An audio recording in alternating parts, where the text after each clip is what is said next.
ना खाऊंगा ना खाने दूंगा पक्षाचे केंद्रीय गृहमंत्री अमित शाह यांनी सामाजिक कार्यकर्त्या अंजलीताई दमानिया यांना भेटण्यास वेळ दिला नाही दिल्लीमध्ये. परंतु हेच अमित शाह जे भ्रष्टाचार करतात असे नेते प्रफुल्ल पटेल, सुनील तटकरे, अजित पवार, धनंजय मुंडे यांना मात्र वारंवार भेटतात. यावरून तुम्ही काय ते समजून घ्या. भाजप या पक्षाबद्दल काय बोलावं तेच समजत नाही. एवढा निर्लज्ज पक्ष आहे.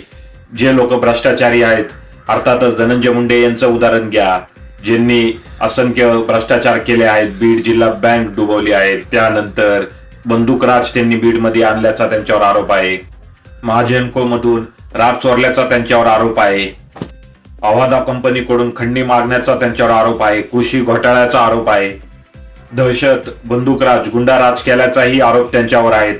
आणि सगळ्यात किळसानं म्हणजे स्वर्गीय संतोष देशमुख यांची हत्या ज्या क्रूर पद्धतीने वाल्मिक कराड यांच्याकडून करून घेतली, त्या वाल्मिक कराडचा उणीव ह्या धनंजय मुंडे यांना भासतो. आणि आता हेच धनंजय मुंडे अमित शाह यांना भेटून मला पुन्हा मंत्री करा अशी मागणी करत आहे. जर भाजपने पुन्हा धनंजय मुंडे यांना मंत्री केलं तर भाजपवर बहिष्कार टाका असंच मी तुम्हाला आव्हान करतो.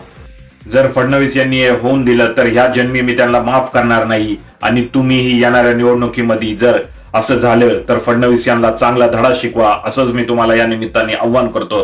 काय वाटतं याबद्दल कमेंट करा.